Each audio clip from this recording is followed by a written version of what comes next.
Hello friends, कैसे हैं आप सभी लोग। उम्मीद है बहुत ही अच्छे होंगे। तो चलिए, आज टेस्ट नंबर 12 है और टेस्ट नंबर 12 का आज डिस्कशन करेंगे। और ये डिस्कशन किसको कराया जा रहा है? तो बिहार दरोगा किसको 2213 जो वैकेंसी आया हुआ है, 2213 वैकेंसी, उसको लेकर के डिस्कशन कराया जा रहा है। किस में रहता है? तो इसमें दरोगा में क्या क्या रहता है? तो इसमें 100 नंबर का जीके जीएस रहता है। 100 नंबर जीके जीएस रहता है, जिसमें 15 से 20 क्या रहते हैं? Current affair. बाकी क्या करते हैं? GK GS, hall GK GS रहता है, हिस्ट्री, ज्योग्राफी, पॉलिटी, है ना, फिजिक्स, केमिस्ट्री, बायोलॉजी, इन सभी से क्वेश्चन आते हैं। तो उन सभी को लेकर के मोस्ट इंपॉर्टेंट जो भी क्वेश्चन रहता है उसको यहाँ डिस्कशन कराया जाता है। और साथ में यह जीके जीएस बिहार दरोगा को छोड़ करके साथ में बीएससी सीजीएल आने वाला है, उसमें काम देंगे। उसमें भी 75 नंबर जीके जीएस पूछे जाएंगे। रेलवे में 40 नंबर जीके जीएस पूछा जाता है। और बीपीएससी में तो कहना ही नहीं, 150 जीके जीएस पूछा जाता है ना। 150 नंबर का जीके जीएस रहता है, 150 क्वेश्चन आता है। एसएससी जीडी है, यूपीएसआई आया है, जिन्होंने यूपीएसआई का फॉर्म भरा है उनके लिए बहुत ही उपयोगी होने वाला है। ग्रुप डी भी इस महीने से एग्जाम चालू होने वाला है, अगस्त में 21 अगस्त से लगभग चालू होने वाले हैं। तो उसमें भी जीके जीएस काम देने वाले हैं। तो हॉल जीके जीएस पूरा लेकर के ऑल गवर्नमेंट जितने भी कॉम्पिटेटिव एग्जाम हैं उन सभी में जीके जीएस काम देने वाले हैं। तो चलिए देर न करते हुए आज का टेस्ट डिस्कशन शुरू करते हैं। और शुरू करने से पहले मैं आपको बता देना चाहता हूँ कि इस चैनल पर जो भी न्यू है वो सब्सक्राइब जरूर कर लीजिएगा इस चैनल को, साथ में बेल आइकन को प्रेस कर लीजिएगा और ऑल नोटिफिकेशन में रखिएगा, जिससे कि आपके पास तुरंत नोटिफिकेशन पहुँच जाएगा। तो चलिए आज का टेस्ट डिस्कशन शुरू करते हैं। तो आज का पहला क्वेश्चन है कि तरंग संख्या का एसआई मात्रक क्या होता है? क्या होता है? तरंग संख्या के एसआई मात्रक क्या होता है? तो तरंग संख्या का एसआई मात्रक क्या होता है? मीटर, मीटर स्क्वायर, प्रति मीटर। तो इसका हो जाएगा आंसर ऑप्शन नंबर सी, प्रति मीटर। क्या हो जाएगा? सी, प्रति मीटर इसका आंसर हो जाएगा। कैसे? अगर बात करें तरंग संख्या, तो तरंग संख्या मतलब क्या होता है? Wave number. इसको अंग्रेजी में वेव नंबर कहा जाता है, वेव नंबर कहा जाता है। तो वेव नंबर बराबर क्या होता है? 1 बटा तरंग दैर्घ्य। 1 बटा तरंग दैर्घ्य मतलब 1 बटा लैम्डा। और इसका एसआई मात्रक क्या होता है? तो तरंग संख्या का एसआई मात्रक होता है 1/मीटर। तो इसको क्या कहेंगे? इसको प्रति मीटर बोल सकते हैं, है ना। तो जो ऑप्शन नंबर सी में दिया हुआ है।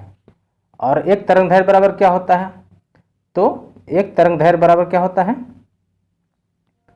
तरंग दैर्घ्य बराबर होता है 10⁻10 मीटर, है ना। एक वेवलेंथ बराबर क्या होता है? वेवलेंथ बराबर 10⁻10 मीटर। और तरंग दैर्घ्य क्या है? एक दूरी का मात्रक है। कैसा है? तरंग दैर्घ्य दूरी का मात्रक है। फिर यहाँ से क्वेश्चन बनता है कि तरंग दैर्घ्य का मात्रक क्या होता है? तो तरंग दैर्घ्य का मात्रक क्या होता है? तो इसका मात्रक हो जाएगा m0l।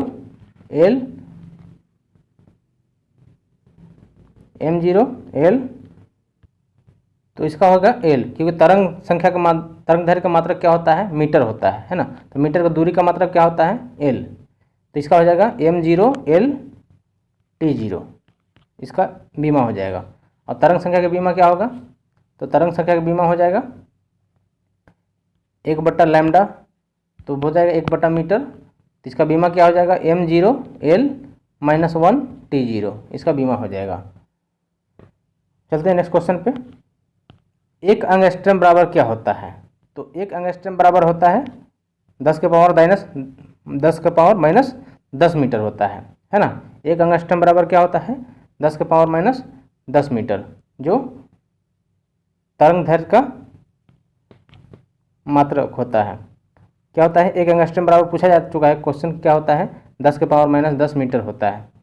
और 10⁻⁻1 क्या होगा? तो 10⁻⁻1 हो जाएगा डेसीमीटर, सेंटीमीटर। अगर 10⁻⁻1 -2 चलता रहा तो डेसीमीटर, 10⁻2 है तो सेंटीमीटर, 10⁻3 है तो मिलीमीटर, 10⁻6 है तो माइक्रोमीटर, 10⁻9 है तो क्या हो जाएगा? नैनोमीटर, 10⁻12 है, 10⁻12 है तो क्या हो जाएगा? पिकोमीटर। और 10⁻15 है तो फर्मीमीटर, और 10⁻18 है तो अल्टोमीटर। इसे deci, centi, milli, micro, nano, pico, femto, atto कहा जाता है। यानी माइनस में चल रहा है तो decimetre, centimetre, millimetre, micrometre, nanometre, picometre, femtometre, attometre. लेकिन केवल 10⁻1 है, 10⁻2 है, 10 के पावर 3 है तो ये क्या होगा, डेकामीटर होता है। डेकामीटर, हेक्टोमीटर, किलोमीटर, है ना। 10 के पावर -6 है तो क्या हो जाएगा, मेगा। 10 के पावर -9 है तो गीगा। 10 के पावर -12 है तो क्या हो जाएगा, टेरा। 10 के पावर -15 है तो पेटा। 10 के पावर -18 है तो एटा। इस तरह से इसको याद रखना रहता है। तो एक एंगस्ट्रम बराबर क्या होता है, तो 10 के पावर -10 मीटर होता है। चलते हैं नेक्स्ट क्वेश्चन पे। इलेक्ट्रॉन का द्रव्यमान होता है, तो इलेक्ट्रॉन का द्रव्यमान कितना होता है, तो इसका आंसर हो जाएगा ऑप्शन नंबर बी। कोई कोई सी भी बोल देते हैं, लेकिन सी कैसे होगा, सी भी हो सकता है लेकिन किस स्थिति में होगा, लेकिन यहाँ पे ऑप्शन नंबर बी दिया हुआ है तो पहले बी होगा। क्यों, क्योंकि इलेक्ट्रॉन का द्रव्यमान कितना होता है, 9.108 × 10 के पावर -31 किलोग्राम। यानी अगर इसको केवल जोड़े तो 9.1 को मान के एवरेज मान के चले तो 10 × 10 के पावर -31 किलोग्राम, है ना। तो 10 में अगर इसमें 10 के पावर -31 में गुना करेंगे तो क्या हो जाएगा, तो केवल 10 के इसमें पावर घट जाएगा तो 10 के पावर -30 किलोग्राम, है ना। तो जो ऑप्शन बी में दिया हुआ है, तो 10 के पावर -30 किलोग्राम कितना हो जाएगा, द्रव्यमान का मात्रक हो जाएगा। और आवेश पूछा जाता है कि आवेश कितना होता है, तो इलेक्ट्रॉन का आवेश होता है -1.6 इंटू 10 के पावर -19 कूलम। इलेक्ट्रॉन का मास 1.6 इंटू 10 के पावर -19 कूलम इसका मात्रक होता है। नेक्स्ट क्वेश्चन है, प्लांक नियतांक की विमाएँ समान होती है, तो प्लांक नियतांक की विमाएँ क्या होती है, समान होती है। किसके समान होती है, तो इसका हो जाएगा ऑप्शन नंबर सी, रेखीय संवेग, है ना। रेखीय संवेग के बराबर क्या होता है, प्लांक नियतांक की विमाएँ होती है। कैसे, तो प्लांक कांस्टेंट बराबर क्या होता है, प्लांक बराबर होता है ई बराबर, प्लांक कांस्टेंट बराबर ई बराबर क्या होता है, एच बी। ई क्या होता है, एनर्जी होता है, एनर्जी ऑफ फोटोन। एच बराबर क्या होता है, प्लांक कांस्टेंट। और एन बराबर क्या होता है, आवृत्ति, मतलब फ्रीक्वेंसी, है ना। तो यहाँ से पूछा जाता है कि प्लांक का नियतांक का सूत्र क्या होता है, तो ई बराबर एच बी इसका सूत्र होता है, जिसमें ई क्या है, energy of photon, Planck of constant H है, भी क्या है, फ्रीक्वेंसी होता है। तो यहाँ से क्या हो जाता है, इसको अगर निकालेंगे तो एच बराबर क्या होता है, प्लांक नियतांक कांस्टेंट बराबर होता है ई बाई भी। ई बाई भी क्या हो गया, जूल प्रति सेकेंड, यानी जूल इंटू सेकेंड, यानी इसका बीमा क्या हो जाएगा, न्यूटन इंटू मीटर सेकेंड, मतलब किलोग्राम मीटर प्रति सेकेंड। इसका बीमा हो जाता है ml² T-1। इसका बीमा हो गया किसका, प्लांक नियतांक का बीमा हो गया ml² T-1। तो सब चारों का बीमा अगर निकालेंगे तो ऊर्जा का बीमा कितना होगा, ऊर्जा का बीमा होता है ml² T-2। ऊर्जा का बीमा होगा ml² T-2। बल का क्या होता है, तो बल का होता है ml/T-2। और संवेग का कितना होता है, तो ml/T-1, है ना। ml/T-1 होता है संवेग का। लेकिन प्लांक नियतांक का कितना बताए थे, प्लांक नियतांक बताए थे ml² T-1। ml² T-1 इसमें तो कोई है ही नहीं, तो ml² T-1 किसका हो जाएगा, कोणीय संवेग का, है ना। यहाँ पे एक कोणीय संवेग दिया ऑप्शन नंबर डी में। कोणीय संवेग का क्या होता है, ml² T-1 कोणीय संवेग का, है ना। यानी प्लांक नियतांक का जो बीमा होता है वो कोणीय संवेग का भी बीमा होता है। चलते हैं नेक्स्ट क्वेश्चन पे। सदिश राशि के उदाहरण हैं, तो सदिश राशि कौन सा उदाहरण है, तो सदिश राशि के उदाहरण में बल आघूर्ण और घनत्व, लंबाई कैसा है, एक अदिश राशि है ना। तो बल आघूर्ण कैसा है, सदिश राशि है, जबकि लंबाई घनत्व सभी क्या है, अदिश राशि है। तो सदिश राशि के उदाहरण कौन कौन से होते हैं, बल हो गया, विस्थापन हो गया, त्वरण, वेग, आवेग, संवेग, कोणीय संवेग और कोणीय वेग, ये सभी क्या हैं, सदिश राशि हैं। बल, आवृत्ति, जड़त्व, विद्युत तीव्रता, क्षेत्र, ये सभी क्या हैं, ये सभी भी सदिश राशि हैं। मतलब बल हो गया, विस्थापन हो गया, त्वरण हो गया, वेग, आवेग, संवेग, कोणीय वेग, कोणीय संवेग, बल आघूर्ण, जड़त्व, तीव्रता, विद्युत तीव्रता और चुंबकीय तीव्रता। क्षेत्र में आता है विद्युत क्षेत्र और चुंबकीय क्षेत्र, ये सभी क्या हैं, सदिश राशियां हैं। लेकिन अदिश राशि की अगर बात करें तो अदिश राशि में क्या होता है, तो अदिश राशि में तापमान, अदिश राशि में तापमान हो गया, द्रव्यमान हो गया, आयतन हो गया और चाल, समय, दूरी, कार्य, ऊर्जा, शक्ति, ये सभी क्या है? अदिश राशियाँ हैं। दाब, आवृत्ति, कोण, घनत्व, ये सभी क्या हैं? अदिश राशियाँ हैं। कौन कौन अदिश राशि हैं? तापमान, द्रव्यमान, आयतन, चाल, समय, दूरी, कार्य, ऊर्जा, शक्ति, दाब, आवृत्ति, कोण, घनत्व, ये सभी क्या हैं? अदिश राशि हैं। अपवाद में आता है विद्युत धारा। विद्युत धारा में दिशा में परिमाण दोनों होता है, लेकिन वो फिर भी क्या है? अदिश राशि है। विद्युत धारा कैसा है? एक अदिश राशि है। चलते हैं नेक्स्ट क्वेश्चन पे। किसी गतिशील वस्तु द्वारा चली गई दूरी एवं विस्थापन में संबंध में कौन सा होता है? तो वस्तु द्वारा चली गई दूरी में विस्थापन कौन होता है? तो वस्तु द्वारा चली गई दूरी ग्रेटर देन इक्वल टू विस्थापन, ये इसका सही आंसर हो जाएगा। क्योंकि दूरी हमेशा कैसा होता है? पॉजिटिव होता है। दूरी हमेशा कैसा होता है? पॉजिटिव होता है। विस्थापन कैसा होता है? पॉजिटिव भी होता है और नेगेटिव भी होता है। इसको ध्यान में रखता है। नेगेटिव भी साथ साथ इसमें शून्य भी हो सकता है। विस्थापन कैसा होता है? शून्य भी होता है, लेकिन जो दूरी होता है हमेशा पॉजिटिव होता है। इसको ध्यान में रखना है, ठीक है। चलते हैं नेक्स्ट क्वेश्चन पर। किसी वस्तु के विस्थापन की दर को क्या कहते हैं? किसी वस्तु के विस्थापन की दर को क्या कहते हैं? तो उसको वेग कहते हैं। किसी वस्तु के विस्थापन की दर को उसका वेग कहते हैं। एक निश्चित दिशा में तय की गई दूरी बराबर क्या होता है? यानी एक निश्चित दिशा में तय की गई दूरी वो वेग कहलाता है। चलते हैं नेक्स्ट क्वेश्चन पे। एक कण एक समान वेग से गतिमान है। कण की गति के संबंध में निम्न में से कौन सा कथन सत्य है? एक कण एक समान गति से गतिमान है। कण की गति के संबंध में निम्न में से कौन सा कथन सत्य है? तो इसका ऑप्शन नंबर हो जाएगा बी, इसका त्वरण। त्वरण क्या होगा? इसका गति के संबंध में दर्शाता है। इसका त्वरण हो जाएगा 0। और त्वरण का परिभाषा क्या होता है? कि वेग में परिवर्तन को, दर को क्या कहा जाता है? त्वरण कहा जाता है। वेग में परिवर्तन की दर को त्वरण कहा जाता है। Next question. मोटर वाहन में स्पीडोमीटर द्वारा क्या मापा जाता है? तो स्पीडोमीटर से क्या मापा जाता है? तो ताक्षणिक चाल मापा जाता है। स्पीडोमीटर से ताक्षणिक चाल मापा जाता है। तो ऑप्शन नंबर सी इसका सही हो जाएगा। स्पीडोमीटर से ताक्षणिक चाल मापा जाता है। स्पीडोमीटर किस में लगा होता है? बाइक में लगा हुआ रहता है ना। बाइक में लगा रहता है स्पीडोमीटर, या 4 व्हीलर 2 व्हीलर सभी में लगा रहते हैं स्पीडोमीटर। तो इससे क्या होता है?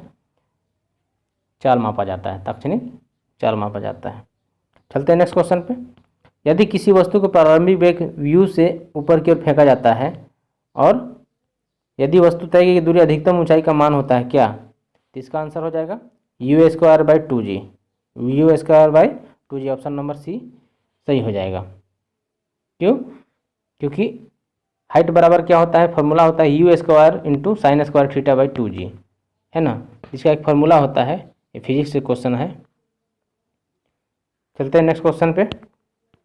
गतिमान रेलगाड़ी की खिड़की में एक पत्थर गिराया जाता है तो पृथ्वी के टकराने से इसका पूर्व क्या होगा? तो पृथ्वी के टकराने से पूर्व इसका गति कैसा होगा? परवलयाकार होता है। कैसा गति होता है? परवलयाकार होता है। अगर ट्रेन में बैठे हुए व्यक्ति, अगर ट्रेन में बैठा हुआ है, एक पत्थर मार्ग में आता है तो क्या होता है? एक पत्थर गिरता है तो कैसा है? उसका मोशन कैसा होता है? वृत्ताकार होता है, सर्कुलर। गति कैसा होता है? सर्कुलर। और नीचे स्थित व्यक्ति के लिए परवलयाकार हो जाएगा। कैसा? परवलयाकार हो जाता है।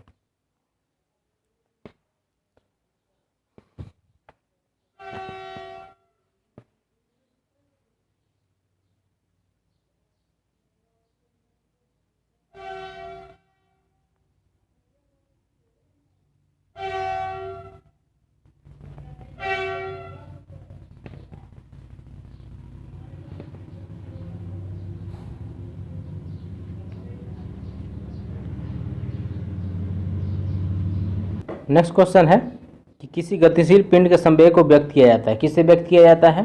तो द्रव्यमान गुणे त्वरण, द्रव्यमान गुणे समय, या द्रव्यमान गुणे वेग। तो इसका ऑप्शन हो जाएगा सी सही हो जाएगा। किसी गतिशील पिंड के संवेग किसी के व्यक्त किया जाता है तो द्रव्यमान गुणे वेग, है ना, मास गुणे वेलोसिटी। और इसका संवेग का सूत्र क्या होता है? मोमेंटम। तो P = mv होता है। किसका सूत्र होता है? संवेग का सूत्र होता है P = mv। इसका मात्रक क्या होता है? तो किलोग्राम इंटू मीटर बटा सेकेंड, किलोग्राम मीटर बटा सेकेंड, तो क्या होगा किलोग्राम मीटर बटा सेकेंड इंटू सेकेंड स्क्वायर। तो इसका बीमा क्या हो जाएगा संवेग का, तो mL/t-1, mL/t-1 क्या होता है, संवेग का बीमा हो जाता है। चलते हैं नेक्स्ट क्वेश्चन पे। ब्लैक बॉडी किसकी विकिरण को अवशोषित कर सकता है, तो ब्लैक बॉडी किसकी विकिरण को अवशोषित करता है, तो इसके पास केवल निम्न तरंग दैर्घ्य, केवल मध्यवर्ती तरंग दैर्घ्य या उच्च तरंग दैर्घ्य, तो इसका ऑप्शन हो जाएगा ब्लैक बॉडी जो होता है सभी प्रकार के विकिरण को अवशोषित कर लेता है ना। काला क्या होता है, सभी प्रकार के रंग को क्या करता है, अवशोषित कर लेता है। ब्लैक बॉडी हो चाहे निम्न तरंग दैर्घ्य हो, मध्यवर्ती है या उच्च तरंग दैर्घ्य हो, तो ब्लैक बॉडी कैसा होता है, सभी तरह के तरंग दैर्घ्य को अवशोषित कर लेता है। और बात करते हैं ब्लैक, तो ब्लैक होल से अगर क्वेश्चन निकालना है तो ब्लैक होल की खोज किसने किया था, तो डॉक्टर एस चंद्रशेखर ने ब्लैक होल घटना की खोज किया था। और सीवी रमन ने किसका खोज किए थे, तो सीवी रमन ने प्रकीर्णन की खोज किए थे। कब, तो प्रकीर्णन की खोज के कारण ही इनको 1930 ईस्वी में नोबेल प्राइज दिया गया था। किनको, सीवी रमन को, है ना, सीवी रमन को नोबेल प्राइज दिया गया था 1930 में। नेक्स्ट क्वेश्चन, निम्न में से कौन मूल राशि है, तो मूल राशि कौन है, त्वरण, वेग, घनत्व, ज्योति तीव्रता। तो इसमें से मूल राशि कौन है, ज्योति तीव्रता, है ना। ज्योति तीव्रता क्या है, मूल राशि है। बाकी त्वरण, वेग, घनत्व ये सभी क्या है, मूल राशि नहीं है। तो मूल राशि में कौन कौन आते हैं, तो मूल राशि में 7 मूल राशि हैं। कितने हैं, 7 मूल राशि हैं। तो कौन कौन है, तो तापमान, दूरी, समय, विद्युत धारा, ज्योति तीव्रता, है ना, पदार्थ का मोल और द्रव्यमान। इन सभी का कभी कभी मात्रक पूछा जाता है। दूरी का मात्रक क्या होता है, मीटर, है ना। तापमान का केल्विन, समय का सेकंड, विद्युत धारा का एम्पियर, ज्योति तीव्रता का कैंडिला, इसका कैंडिला हो जाता है। और परमाणु पदार्थ की मात्रा का मात्रक क्या होता है, मोल, और द्रव्यमान का केजी। ये सभी क्या हैं, मूल राशियां हैं। वर्तमान में 7 मूल राशियां हैं, है ना। और इनको पदार्थ की जो मात्रक है, जिसका मात्रक मोल होता है, इसको ऐसा मात्रक के रूप में 1971 में दर्जा दिए गए। किसको, पदार्थ के मात्रक मोल को, उसको 1971 में दर्जा दिया गया था। यानी पहले 6 ही मात्रक थे, मूल मात्रक थे। पूरक मात्रक में क्या होता है, 2 पूरक मात्रक होते हैं। कौन, कॉम्प्लीमेंट्री यूनिट में समतल कोण और घन कोण, प्लेन एंगल और सॉलिड एंगल, यहाँ से 2 पूरक मात्रक हैं। और समतल कोण का मात्रक क्या होता है, रेडियन। समतल कोण का मात्रक होता है रेडियन, और घन कोण का मात्रक क्या होता है, स्टेरेडियन। ये यहाँ से भी क्वेश्चन पूछा गया है। 1000 वाट के हीटर के 2 घंटे तक जलाने से कितनी ऊर्जा खपत होगी, तो 1000 वाट के हीटर 2 घंटा तक जलाएंगे तो कितनी ऊर्जा खपत होगी, तो हो जाएगा 2 × 100/1000, है ना। 2 × 100/1000 यानी 0.2 यूनिट, है ना। ये 2 0 कट गया, 2 5 10, तो 0.2 यूनिट खर्च होगा। नेक्स्ट क्वेश्चन है, मुद्रास्फीति क्या है, तो इन्फ्लेशन क्या है। तो इन्फ्लेशन से क्वेश्चन निकालना है। तो मुद्रास्फीति पहले कहते किसके हैं, तो मुद्रास्फीति में क्या होता है कि जब वस्तु की मात्रा में क्या होता है, वस्तु की मात्रा एक होता है मुद्रा की मात्रा। तो वस्तु की मात्रा जब कम हो जाती है तो क्या होता है, और मुद्रा की मात्रा अधिक हो जाती है। इन्फ्लेशन मुद्रास्फीति में क्या होता है, जब वस्तु की मात्रा कम होती है तो मुद्रा की मात्रा क्या होते हैं, अधिक हो जाती है।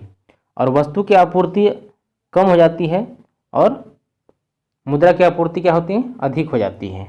वस्तु का मूल्य क्या होता है, अधिक हो जाता है, मुद्रा का मूल्य क्या हो जाता है, कम हो जाता है। यहाँ से मुद्रास्फीति में पूछा जाता है कि मुद्रास्फीति जब हो जाता है तो जब वस्तु की मात्रा कम हो जाती है तो उस मुद्रा की मात्रा कैसा होगा, मुद्रा की मात्रा अधिक हो जाएगी। जब वस्तु की आपूर्ति में कमी आ जाएगी तो मुद्रा की आपूर्ति में क्या होगी, वृद्धि हो जाएगी, है ना। और वस्तु का मूल्य अगर अधिक होगा और मुद्रा का मूल्य में क्या होगा, कमी होगा। यहाँ से क्वेश्चन पूछा जाता है। कहा जाता है क्वेश्चन में मुद्रास्फीति जब होता है तो लाभ और हानि किसको होता है, लाभ किसको होता है, हानि किसको होता है। तो जब मुद्रास्फीति होता है, इन्फ्लेशन होता है, तो पहला ऋणी वर्ग को, है ना, ऋणी वर्ग को पहला हानि होता है, लाभ होता है ऋणी वर्ग को, और हानि किसको होता है, ऋणदाता को, है ना। ऋणदाता मतलब क्रेडिटर क्लास, और ऋणी वर्ग मतलब क्या होता है, डेबिटर क्लास, देनदार वर्ग। यानी देनदार जो होता है उसको लाभ होता है, और जो क्रेडिटर होता है, ऋणदाता वर्ग होता है, उसको हानि होता है। व्यापारी वर्ग को क्या होता है, हमेशा लाभ होता है। उत्पादक वर्ग को क्या होता है, हमेशा लाभ होता है। लेकिन क्रेता वर्ग को क्या होता है, क्रेता वर्ग को हानि होता है, और उपभोक्ता वर्ग को भी हानि होता है। फिर यहाँ से बनता है क्वेश्चन कि दैनिक आय वाले वृद्धि, जिसके दैनिक आय वाले जिसका वेतन है उसमें क्या होता है, तो उसका भी लाभ होता है। जिसका दैनिक वेतन मिलता है उसको, कर्मचारी लोगों को, उनका क्या होता है, मुद्रास्फीति में लाभ होता है। जबकि स्थिर वाले आय जो व्यक्ति हैं उनमें क्या होता है, हानि होता है, मुद्रास्फीति में हानि होता है। ठीक है, नेक्स्ट क्वेश्चन है, भारत में बीबी का मकबरा स्थित है। तो भारत में बीबी का मकबरा स्थित कहाँ है, तो औरंगाबाद में। औरंगाबाद कहाँ है, तो महाराष्ट्र में, है ना। महाराष्ट्र में औरंगाबाद है, और बीबी का मकबरा वहाँ स्थित है। तो बात करते बीबी का मकबरा से। तो बीबी का मकबरा किसके उपलक्ष्य में बनाया गया था, तो औरंगजेब की पत्नी का नाम था क्या, रबिया उर दौरानी। रबिया उर दौरानी, रबिया उर दौरानी किसका नाम था, तो औरंगजेब की पत्नी का नाम था। और औरंगजेब की पत्नी के नाम पर क्या, औरंगाबाद में बीबी का मकबरा बनाया था। इसे बनाया किसने था, तो इसे औरंगजेब का पुत्र मुअज्जम ने, है ना। इसे औरंगजेब का पुत्र था मुअज्जम, मुअज्जम के पुत्र द्वारा इसे तैयार किया गया था। और औरंगजेब यहाँ पे जो बीबी का मकबरा है इसको द्वितीय ताजमहल भी कहा जाता है। क्या कहा जाता है, बीबी का मकबरा को जो औरंगाबाद में है इसको द्वितीय ताजमहल के रूप में जाना जाता है। और यह क्या करता है, यह मुगल कालीन स्थापत्य कला का फुहर नमूना भी कहा जाता है। बीबी का मकबरा को मुगल कालीन स्थापत्य कला के फुहर नमूना मतलब खराब नमूना भी कहा जाता है। फिर अगर बात करें यहाँ से, तो उत्कृष्ट कला का मकबरा हुमायूं के द्वारा कहाँ क्या था, मुगल काल का उत्कृष्ट होगा, सबसे खराब हो जाएगा, सबसे खराब यानी हो जाएगा बीबी का मकबरा। लेकिन सबसे उत्कृष्ट नमूना किस मकबरा कहा जाता है, तो हुमायूं का मकबरा, है ना। हुमायूं का मकबरा को सबसे मुगल कालीन का सबसे उत्कृष्ट मकबरा कहा जाता है। और हुमायूं का मकबरा कहाँ है, तो दिल्ली में, है ना। और हुमायूं के मकबरे का निर्माण किसके द्वारा करवाया गया था, तो अकबर के शासन काल में अकबर के द्वारा करवाया गया था। किसके द्वारा, अकबर के शासन काल में अकबर की माता हमीदा बानो बेगम के द्वारा इनकी देखरेख में करवाया गया था। किनकी, हुमायूं का मकबरा का निर्माण। फतेहपुर कहाँ है, फतेहपुर सीकरी में। इसका निर्माण किसने करवाया था, तो अकबर ने फतेहपुर सीकरी में निर्माण करवाया था। चलते हैं नेक्स्ट क्वेश्चन में, भारत में सोने के सिक्का जारी करने वाले प्रथम राजा कौन थे। तो भारत में सोने के सिक्का जारी करने वाला इंडो ग्रीक, है ना, इंडो ग्रीक पहला थे। यानी भारत में प्रथम स्वर्ण उत्पादन स्वर्ण मुद्रा का किसने चलाया था, तो इंडो ग्रीक के द्वारा। इंडो ग्रीक कौन थे, हिंद यवन के शासक थे। और हिंद यवन के शासक का नाम क्या था, डेमेट्रियस, है ना। डेमेट्रियस के द्वारा, इंडो ग्रीक शासक के डेमेट्रियस द्वारा सबसे पहले भारत में स्वर्ण मुद्रा का जारी किया गया था। और उस सिक्का का नाम क्या था, ड्रम। उस सिक्का का नाम ड्रम। ड्रम किसने दिया था, तो इंडो ग्रीक शासक डेमेट्रियस द्वारा, है ना, जो कहाँ का शासक था, हिंद यवन का शासक था। और गुप्त काल में अगर बात करें तो गुप्त काल में सर्वाधिक स्वर्ण मुद्रा चलाया गया था, लेकिन जिसमें क्या थी, अशुद्धियाँ बहुत ज़्यादा थी, है ना। उसमें अशुद्धियाँ बहुत ज़्यादा थी। सोना से 4 क्वेश्चन निकलता है, कि सोना के सिक्के से यहाँ से 4 क्वेश्चन निकाला जाता है। सबसे पहला कि इंडो ग्रीक ने सबसे पहले चलाया भारत में प्रथम सोना का सिक्का, इंडो ग्रीक शासक डेमेट्रियस के द्वारा चलाया गया। और उस सिक्का का नाम था क्या, ड्रम। दूसरा था गुप्त काल में चलाया गया जो सिक्का था उसमें क्या थी, सबसे ज़्यादा अशुद्धियाँ बहुत ज़्यादा थी। किसमें थी, गुप्त काल में सोना का सिक्का तो बहुत चलाया गया, सर्वाधिक सोना का सिक्का चलाया गया, लेकिन क्या थी, अशुद्धियाँ ज़्यादा थी। लेकिन सर्वाधिक सोना सिक्का जो चलाया गया था वो कुषाण के शासक काल में चलाया गया। कुषाण के शासक के क्या नाम था, क्या, कनिष्क। कनिष्क के शासन काल में, कुषाण शासक कनिष्क के शासन काल में सर्वाधिक शुद्ध सोना का सिक्का चलाया गया था, है ना। सर्वाधिक शुद्ध सोना कुषाण शासक कनिष्क के शासन काल में चलाया गया था। फिर यहाँ से क्वेश्चन बनता है कि प्रथम गुप्त शासक कौन था जिसने स्वर्ण सिक्का चलाया। तो प्रथम स्वर्ण गुप्त शासक चंद्रगुप्त द्वितीय। चंद्रगुप्त द्वितीय थे जिन्होंने प्रथम स्वर्ण सिक्का जारी किया था। दूसरे थे कुषाण शासक। कुषाण शासक थे तो जिन्होंने सोना का सिक्का जारी किया था। कुषाण शासक विम कटफिडस है ना, यानी प्रथम कुषाण शासक जो था वो विम कटफिसस था जिन्होंने सोना का सिक्का जारी किया था। और उस सिक्के पर क्या था, तो शिव एवं पार्वती एवं नंदी बैल, शिव पार्वती एवं नंदी बैल का उसमें चित्र बना हुआ था। कुषाण शासक ने पहला जो कुषाण शासक थे वो भीम कटफिसस थे जिन्होंने शिव पार्वती एवं नंदी बैल की आकृति के सिक्का चलाए थे।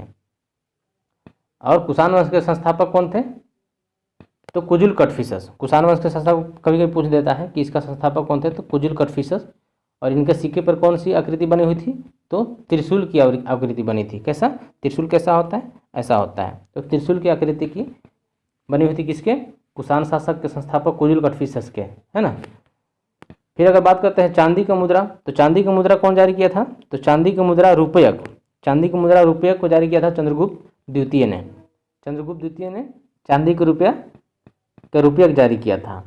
और 1 रुपया किसने जारी किया था, तो 1 रुपया का सिक्का शेरशाह सूरी ने जारी किया था, है ना। शेरशाह सूरी के शासनकाल में रुपये का सिक्का चलाया गया था। और आना का सिक्का शाहजहाँ के शासनकाल में चलाया गया था। यहाँ आप थोड़ा सा कंफ्यूज होंगे। चंद्रगुप्त प्रथम ने क्या किया था, चंद्रगुप्त प्रथम ने सबसे पहले प्रथम गुप्त शासक था जिन्होंने सोना का सिक्का जारी किया गया। गुप्त शासक चंद्रगुप्त प्रथम थे जिन्होंने प्रथम सोना का सिक्का जारी किया था, जबकि चंद्रगुप्त द्वितीय जो थे वो रुपयक नामक चांदी का सिक्का जारी किए थे, है ना। यहाँ से कंफ्यूजन नहीं रखना है। नेक्स्ट क्वेश्चन है, भारत में जाननिकी में सबसे बड़ा विभाजन ग्रेट डिवाइडिंग रेंज का वर्ष क्या है, तो 1921 वर्ष, है ना। 1921 में इसको ग्रेट डिवाइडिंग रेंज या ग्रेट डिवाइडिंग वर्ष कहा जाता है, यानी बड़ा विभाजन, लघु विभाजन कहा जाता है किसने, 1921 ईस्वी को। तो जनसंख्या का बड़ा विभाजक वर्ष इसलिए कहा जाता है क्योंकि जब जनगणना 1911 से लेकर के, है ना, 1911 से लेकर 1921 में जब जनगणना हुआ था, जनगणना में क्या हुआ था, तो जनसंख्या में अचानक वृद्धि हो गया था, है ना। तो इसलिए क्या हुआ, सबसे बड़ा जनसंख्या विभाजक वर्ष किसे कहा जाता है, तो 1921 वर्ष की, है ना। तो ऑप्शन नंबर बी सही हो जाएगा। अगर बात करते हैं तो भारत की प्रथम जनगणना, तो भारत की प्रथम जनगणना कब हुआ था, तो 1872 ईस्वी में। 1872 ईस्वी में किसके शासनकाल में, तो लॉर्ड मेयो के शासनकाल में। लॉर्ड मेयो के शासनकाल में भारत में प्रथम जनगणना करवाया गया था, जो क्या था, एक सीमित क्षेत्र में करवाया गया था, है ना। मेयो के शासनकाल में जो 1872 ईस्वी में जो जनगणना करवाया गया वो एक सीमित क्षेत्र में करवाया गया था। लेकिन भारत में पूर्णतः जनगणना कब किया गया था, तो भारत में पूर्णतः जनगणना, दशकीय जनगणना कब किया गया था, तो 1881 ईस्वी में। 1881 ईस्वी में उसमें भारत के वायसराय थे कौन थे, तो लॉर्ड रिपन, है ना, लॉर्ड रिपन को।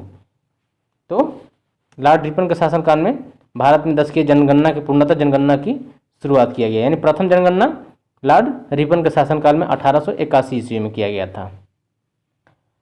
और बात करते हैं तो 1951 की जो जनगणना थी कैसा थी, तो आज़ादी के बाद 1951 की जो जनगणना हुआ था वो भारत की कुल 9वीं जनगणना थी। लेकिन कुल 10वीं जनगणना की बात करें तो 8वीं जनगणना कब हुआ था, तो भारत से स्वतंत्रता प्राप्ति के पश्चात 8वीं जनगणना, 10वीं जनगणना 8वीं जनगणना थी 1951 में, जबकि 9वीं कुल जनगणना 9वीं थी। 2011 की जनगणना कैसी थे, तो 2011 में जो जनगणना हुआ था तो जनगणना तो 15वीं जनगणना थी, कुल 15वीं जनगणना थी, जबकि 10वीं में अगर बात करें तो 14वीं जनगणना थी। कौन, 2011 में जनगणना हुआ था। अब 2021 में जनगणना होने वाला है तो उसका भी ब्यौरा अब चालू होगा। चलते हैं नेक्स्ट क्वेश्चन पे। निम्न में से कौन अखिल भारतीय सेवा नहीं है, तो अखिल भारतीय सेवा कौन नहीं है, भारतीय पुलिस सेवा तो है, आईपीएस जिसको बोलते हैं इंग्लिश में, भारतीय प्रशासनिक सेवा जिसको कहते हैं आईएएस कहा जाता है, इंडियन एडमिनिस्ट्रेटिव सर्विस, और भारतीय विदेश सेवा। तो भारतीय विदेश सेवा नहीं है, बल्कि भारतीय वन सेवा है, आईएफएस, इंडियन फॉरेस्ट सर्विस, है ना। आईपीएस, आईएएस और आईपीएस इसके किस आर्टिकल में दिया गया है इसके बारे में, तो अनुच्छेद 312 में।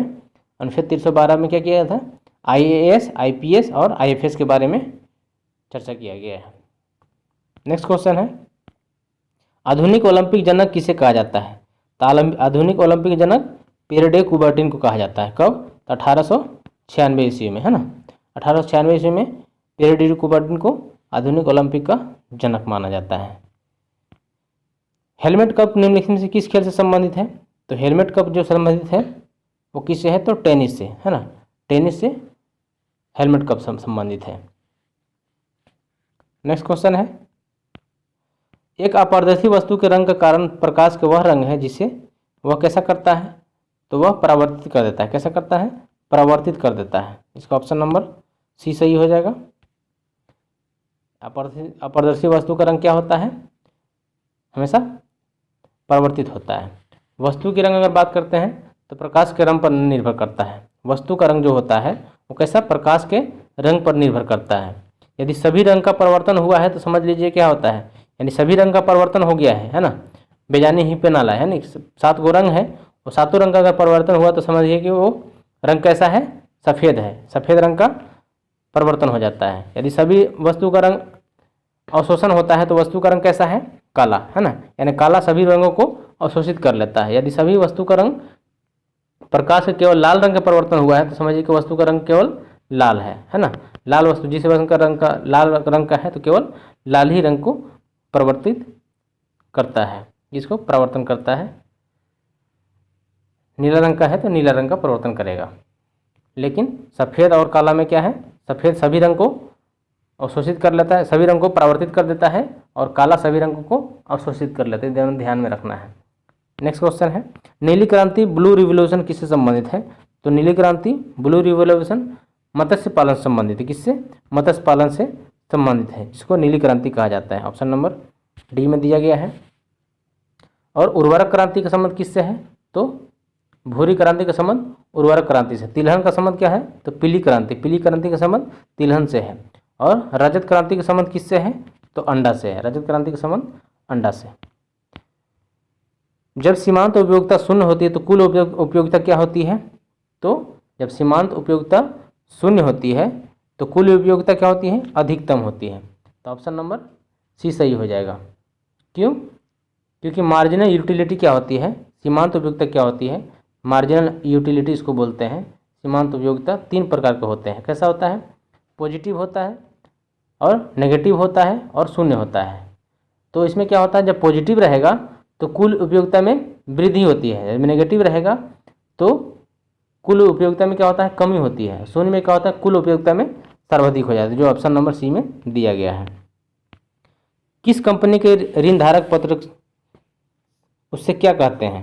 तो किसी कंपनी के ऋण पत्र धारक को क्या कहते हैं?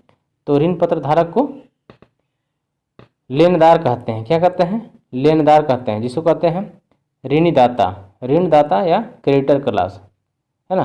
यानी किसी कंपनी का ऋण पत्र धारक है तो उसे क्या कहा जाता है? लेनदार कहा जाता है। नेक्स्ट क्वेश्चन है, हिमपात तब होता है जब क्या होता है? तो हिमपात जब होता है कि जल की बूंदें नन्ही बूंदों को जमकर धरातल पर गिरती है, जब वायु का अवसांक हिमांक से ऊपर हो जाता है या वायु का अवसांक हिमांक से नीचे चला जाता है। तो इसका ऑप्शन क्या हो जाएगा? तो ऑप्शन नंबर इसका सी सही हो जाएगा। वायु का अवसांक क्या होता है? जब वायु का अवसांक हिमांक से नीचे चला जाता है तो क्या होता है? हिमपात होता है। स्नोफॉल इसको अंग्रेजी में बोलते हैं, स्नोफॉल होता है ना। और जल का हिमांक जब बिंदु कब होता है? तो जल का हिमांक बिंदु 0 डिग्री सेंटीग्रेड पर, 0 डिग्री सेंटीग्रेड पर हिमांक बिंदु यानी वो जम जाता है। जल जम जाता है कब? जब 0 डिग्री सेंटीग्रेड तापमान जब 0 डिग्री सेंटीग्रेड होता है तो वो जम जाता है। जब 100 डिग्री सेंटीग्रेड रहता है तो जल क्या होता है? खौलने लगता है ना। यानी 0 डिग्री से अधिकतम होता है तो क्या होता है? ओस, कुहारा, कुहासा और बादल में निर्माण होता है। लेकिन जब 0 डिग्री सेंटीग्रेड से नीचे चला जाता है ना, तो क्या होता है? तब हिमपात होता है, जिसमें पछाव स्तरीय बादल का निर्माण होता है। पछाव स्तरीय बादल का निर्माण कहाँ होता है? तो सूर्य के चंद्रमा के चारों ओर, है ना, जिसे होलो प्रभामंडल कहा जाता है। जिसे क्या कहता है? होलो नाम दिया गया है और हिंदी में प्रभामंडल कहा जाता है। नेक्स्ट क्वेश्चन है, चक्रवात क्या है? तो चक्रवात क्या है? इसके बारे में कल डिस्कशन किए थे। चक्रवात साइक्लोन क्या है? तो साइक्लोन एक क्या है? उत्तरी गोलार्ध में निम्न दाब वाला वामावर्त पवन, है ना। यानी इसमें क्या होता है, चक्रवात में क्या होता है, तो चक्रवात में क्या होता है, बाहर में रहता है हाई प्रेशर, अंदर रहता है लो प्रेशर, है ना। तो उत्तरी गोलार्ध में क्या होता है, इसको बढ़िया से बताते हैं पहले। जैसे उत्तरी गोलार्ध में क्या होता है, चक्रवात क्या होता है, तो बाहर में रहता है हाई प्रेशर और अंदर में रहता है लो प्रेशर। तो बाहर से अंदर की ओर क्या हवा जाती है, बाहर से अंदर की ओर हवा जाती है, तो उसे चक्रवात कहा जाता है। और यही अगर दक्षिणी गोलार्ध में है तो इसकी दिशा कैसे होते हैं, क्लॉकवाइज होती है। इसकी दिशा पूछता है कि इसका दिशा कैसा होता है, तो इसका एंटी क्लॉकवाइज, जबकि इस दक्षिणी गोलार्ध में यदि इसका हो जाता है क्लॉकवाइज दिशा। और प्रति चक्रवात में क्या होता है, तो प्रति चक्रवात होता है, तो प्रति चक्रवात में क्या होता है, तो अंदर में रहता है हाई प्रेशर और बाहर में रहता है लो प्रेशर। तो इसमें अंदर हवा जो होता है इसको अंदर से बाहर की गति को करता है। किसमें, प्रति चक्रवात में हवा जो होता है अंदर से बाहर की ओर गति करता है, चलता है। नेक्स्ट क्वेश्चन है, वाटर पोलो के खेल में प्रत्येक पक्ष में खिलाड़ियों की संख्या कितना होती है। तो वाटर पोलो में क्या होता है, पोलो में होता है 4, लेकिन वाटर पोलो में होता है खिलाड़ियों की संख्या 7। और रग्बी में कितने खिलाड़ियों की संख्या होती है, तो रग्बी में 15, है ना। रग्बी में 15 और 9 किस में होते हैं, तो बेसबॉल में, है ना। बेसबॉल में 9 और खो खो में भी 9। कबड्डी में भी कितना होता है, तो कबड्डी में 7, है ना। कबड्डी में 7 और पोलो में 4। 11 किस में होता है, तो हॉकी में हो जाता है। हॉकी, क्रिकेट, फुटबॉल, इस सभी में क्या है, 11 खिलाड़ियों की संख्या होती है। नेक्स्ट क्वेश्चन है, विख्यात वृंदावन उद्यान निम्नलिखित स्थान स्थित है। वृंदावन कहाँ है, तो वृंदावन ऑप्शन नंबर सी सही हो जाएगा, मैसूर में। मैसूर में क्या है, वृंदावन है। वृंदावन गार्डन कहाँ है, मैसूर में है। नेक्स्ट क्वेश्चन है, श्रम का विभाजन निम्नलिखित में द्वारा किया जाता है। तो श्रम का विभाजन किसके द्वारा किया जाता है, तो श्रम का विभाजन कर्मचारियों की संख्या पर किया जाता है। किसके द्वारा, कर्मचारियों की संख्या पर किया जाता है। नेक्स्ट क्वेश्चन है, ईस्ट इंडिया कंपनी के परमिटों का प्रयोग करने की कानूनी वैधता एवं राजकीय आदेश पर निर्भर करती है। तो ईस्ट इंडिया कंपनी के कानूनी वैधता करती है आदेश किसने पारित किया था, तो फर्रुखसियर ने। किसने पारित किया था, फर्रुखसियर ने। उसका ऑप्शन नंबर सी सही हो जाएगा। अगर बात करें जहांगीर से, तो जहांगीर से क्वेश्चन निकालना है। तो जहांगीर के शासनकाल में ही विदेशी यात्री थॉमस रो और कौन, कैप्टन हॉकिंस जहांगीर के शासनकाल में आया था। और जहांगीर ने किसको फांसी दिया था, तो सिख धर्म के 5वें गुरु सिख धर्म के 5वें गुरु कौन थे, गुरु अर्जुन देव। अर्जुन देव को फांसी किसने दिया था, तो गुरु जहांगीर ने ही फांसी दिया था। और औरंगजेब ने सिख धर्म के 9वें गुरु तेग बहादुर को औरंगजेब ने फांसी दिया था। नेक्स्ट क्वेश्चन है, राजा राम मोहन राय इनमें से किससे संबंधित नहीं थे। तो राजा राम मोहन राय किससे संबंधित नहीं थे, तो इसका ऑप्शन हो जाएगा आंसर सी हो जाएगा। इसमें संस्कृत शिक्षा, किससे, संस्कृत शिक्षा से संबंधित नहीं थे। कौन, राजा राम मोहन राय संस्कृत शिक्षा से संबंधित नहीं थे। जबकि सती प्रथा का उन्मूलन राजा राम मोहन राय ने किए थे। कब, 1828 ईस्वी में लॉर्ड विलियम बेंटिक के शासनकाल में विधवा पुराण विवाह का उन्मूलन किया था। अंग्रेजी भाषा का प्रोत्साहन किसने किया था, तो राजा राम मोहन राय ने, है ना। और संस्कृत भाषा का संस्कृत शिक्षा का किसने किया था, तो दयानंद सरस्वती ने। और दयानंद सरस्वती ने किस समाज की स्थापना की थी, तो आर्य समाज की। और राजा ब्रह्म समाज की स्थापना किसने किया था, तो राजा राम मोहन राय ने। ये सभी बहुत ही इंपॉर्टेंट क्वेश्चन है, यहाँ से क्वेश्चन पूछे जाते हैं। राउरकेला स्थित है, तो राउरकेला संयंत्र कहाँ स्थित है, तो हीराकुंड बांध पर उड़ीसा में, है ना। उड़ीसा में ऑप्शन नंबर इसका ए सही हो जाएगा। हीराकुंड बांध पर राउरकेला स्थित है इस्पात संयंत्र। दामोदर घाटी नदी परियोजना कहाँ है, तो दामोदर नदी पर है कहाँ, झारखंड में। रिहांद बांध परियोजना कहाँ है, तो उत्तर प्रदेश में। और टिहरी बांध परियोजना कहाँ है, तो उत्तराखंड में भिलांगना नदी के संगम पर। और तुंगभद्रा परियोजना कहाँ है, तो तुंगभद्रा नदी पर है। नेक्स्ट क्वेश्चन है, निम्न में से कौन सी राज्य ब्रिटिश द्वारा अधिकृत किए गए थे। तो कौन सी राज्य ब्रिटिश द्वारा अधिकृत किए गए थे, तो नागपुर को, झांसी को, सतारा को। सबसे पहले सतारा को 1953 में, झांसी को, और नागपुर को 52 में इसमें नागपुर को कहा गया। इसको विलय पत्र के आधार पर इसको शामिल कर लिया गया था। तो इसमें ऑप्शन डी सही हो जाएगा, सभी इसको है। यहाँ पे मिलान करने वाला है कि इसको मिलाइए।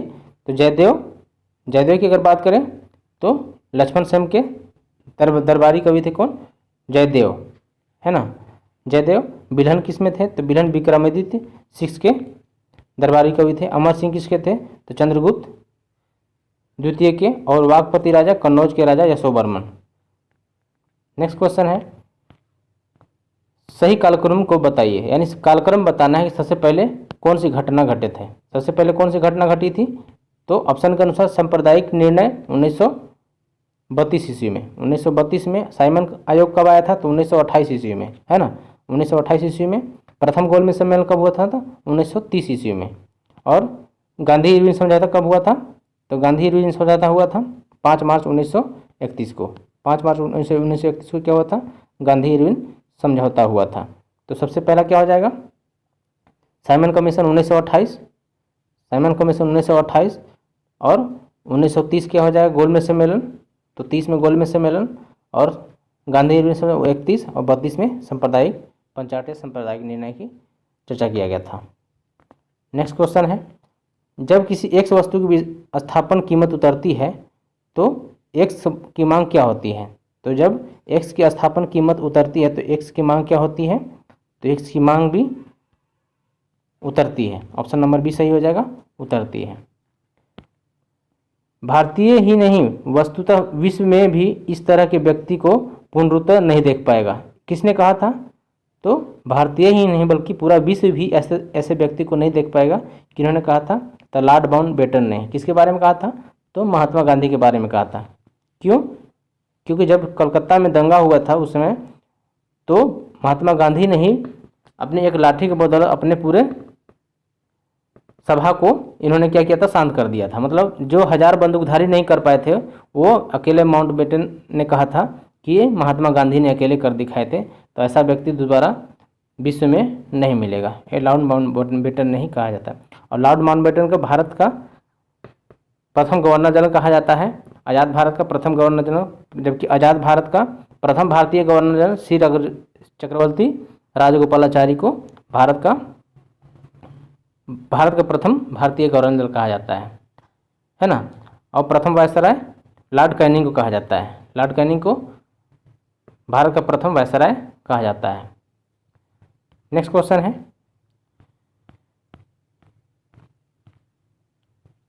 तो ये इसमें कितना था? 40 क्वेश्चन था। तो 40 क्वेश्चन का डिस्कशन यहाँ पे आज कराया गया। तो 40 क्वेश्चन का डिस्कशन ये लगभग अगर सभी ऑप्शन को अगर मिला दें तो कम से कम 200 से 300 क्वेश्चन का डिस्कशन यहाँ पे होता है। यानी 200 से 300 क्वेश्चन का यहाँ पे आंसर निकाला जाता है। तो उम्मीद है कि यह डिस्कशन अच्छा लगा हो। अच्छा लगता है कि लाइक ज़रूर कीजिएगा। साथ में इसको अगर अच्छा लगता है तो अपने दोस्तों में शेयर भी कीजिए, जिससे कि आपके पास अगर इस चैनल पर अगर नया है तो इसको सब्सक्राइब कर लीजिए और बेल आइकन को प्रेस कर दीजिएगा, जिससे आपके पास नोटिफिकेशन जाता रहेगा। तो चलिए इस टेस्ट सीरीज में इतना ही रहने, फिर मिलेंगे नेक्स्ट टेस्ट सीरीज में। तब तक के लिए आप सभी को इस वीडियो को देखने के लिए बहुत बहुत धन्यवाद।